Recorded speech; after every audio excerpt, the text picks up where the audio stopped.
আধার কার্ডে mobile number update, address change নিজে থেকেই মোবাইল ফোনের মাধ্যমে অ্যাপস দিয়ে সেটার কিন্তু পরিবর্তন হলো। পরিবর্তনে কি আনা হলো?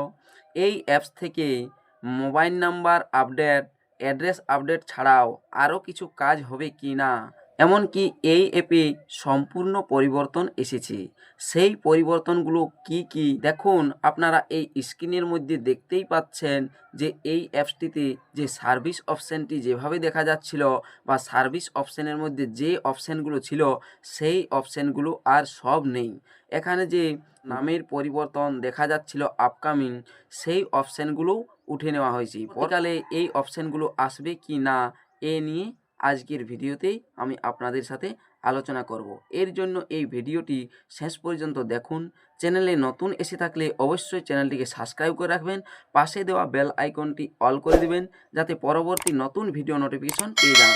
আর যারা এই চ্যানেলটিকে সাবস্ক্রাইব করে রেখেছেন তাদেরকে অসংখ্য ধন্যবাদ। দেখবেন আপনাদের ফোনে যে অ্যাপসটি ছিল সেই অ্যাপসটি আপডেট করে নেবেন, তারপরেই এইভাবে কাজটি করবেন যেভাবে আমি আপনাদেরকে দেখাচ্ছি। দেখুন, অ্যাপসটি যেভাবে ছিল আগের বার সেরকম কিন্তু নেই, পরিবর্তন হয়েছে। তাই এই আধার অ্যাপসে ক্লিক করলাম। এই অ্যাপসে ক্লিক করার সাথে সাথেই দেখতে পাবেন এভাবে নিচে যে কন্টিনিউ অপশানটি রয়েছে এই কন্টিনিউ অপশানে ক্লিক করবেন। তারপরে এখানে চলে যাবেন, আপনি আগে যে সিকিউরিটি পিনটি ক্রিয়েট করে রেখেছেন সেই পিনটি এখানে দিয়ে দেবেন। দিয়ে দিতেই দেখবেন এভাবেই দেখতে পাবেন এখানে কতকগুলো পরিবর্তন হয়েছে। সেই পরিবর্তনগুলোই আমি আপনাদেরকে দেখাচ্ছি।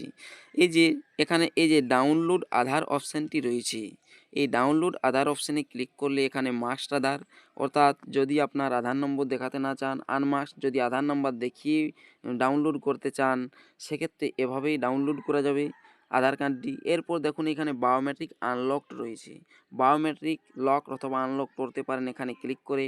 ইয়েস লক বায়োমেট্রিক যদি আপনি ক্লিক করেন সেক্ষেত্রে বায়োমেট্রিক লক হয়ে যাবে, আবার আনলকও করা যাবে। এরপর দেখুন পরবর্তীতে ডান সাইডে দেখুন সার্ভিস রয়েছে অপশান, যেটি আগে এভাবে কিন্তু ছিল না। এই সার্ভিস অপশানে আমি ক্লিক করে দেখাচ্ছি। সার্ভিস অপশানে ক্লিক করার সাথে সাথেই দেখতে পাবেন update Aadhaar, mobile number update, address update আর রিভিউ ফ্যামিলিজ রিকোয়েস্ট। এখানে এই তিনটি যে অপশান সেই তিনটি অপশানেই নিচের দিকে যদি যান সেক্ষেত্রেও দেখতে পাবেন না আর কোনো অপশান। মোবাইল নাম্বার আপডেট অপশানে যদি ক্লিক করেন সেক্ষেত্রে এই অপশানে ক্লিক করার সাথে সাথে দেখতে পাবেন যে 30 দিনের মধ্যে হবে। আর এখানে তিনটি স্টেপ ফলো করতে হবে, mobile number OTP, face authentication আর ম্যাক পেমেন্ট। তারপরে কন্টিনিউ আপডেট মোবাইল ক্লিক করে পরে আপডেট করতে পারেন। ডান সাইডে অ্যাড্রেস আপডেট অপশানে ক্লিক করলে দুটো ডকুমেন্ট দিয়ে নিচে দেখতে পাচ্ছেন মাই ডকুমেন্ট, অর্থাৎ নিজের কোনো ডকুমেন্ট দিয়ে, অথবা দ্বিতীয় অপশান থেকে আপনি অ্যাড্রেস আপডেট করতে পারেন পরিবারেরই অন্য কোনো ব্যক্তি ঠিকানা দিয়ে। এখানে কোনো আপনাকে ডকুমেন্ট আপলোড করতে হয় না। তবে এক্ষেত্রে আরেকটি কাজ আপনাদেরকে করতে হয়। সেই কাজটি কি না, এই যে এইখানে তিনটি অপশান রয়েছে তার মধ্যে রিভিউ ফ্যামিলিজ রিকোয়েস্ট, এই রিভিউ ফ্যামিলিজ রিকোয়েস্ট অপশানে ক্লিক করতে হয়। অ্যাড্রেস আপডেট যদি আপনি দ্বিতীয় কোনো ব্যক্তি পরিবারের করেন সেক্ষেত্রে এখানে এসআরের নাম্বারটি দিতে হয়। যখন আপনি অ্যাড্রেস আপডেট করতে গিয়েছেন সেক্ষেত্রে একটি এসআরের নাম্বার পাওয়া যায়, সেই এসআরের নাম্বারটি এখানে দিতে হয়, দিয়ে পরে নিচে কন্টিনিউ অপশানে ক্লিক করতে হয়। তবে এক্ষেত্রে দেখুন mobile number update, address update আর রিভিউ ফ্যামিলিজ রিকোয়েস্ট এই তিনটি অপশানে রয়েছে। যখন আপনার এই অ্যাপ থেকেই সার্ভিস অপশানে ক্লিক করতেন সেক্ষেত্রে চারটি অপশান ছিল। সেই চারটি অপশান একটি মোবাইল নাম্বার আপডেট, একটি ছিল নাম আপডেট, একটি ছিল ইমেল আইডি পরিবর্তন আর একটি ছিল কিনা অ্যাড্রেস আপডেট। এখান থেকে দেখুন চারটি অপশান, এই যে চারটি অপশান সেই চারটি অপশান আর নেই।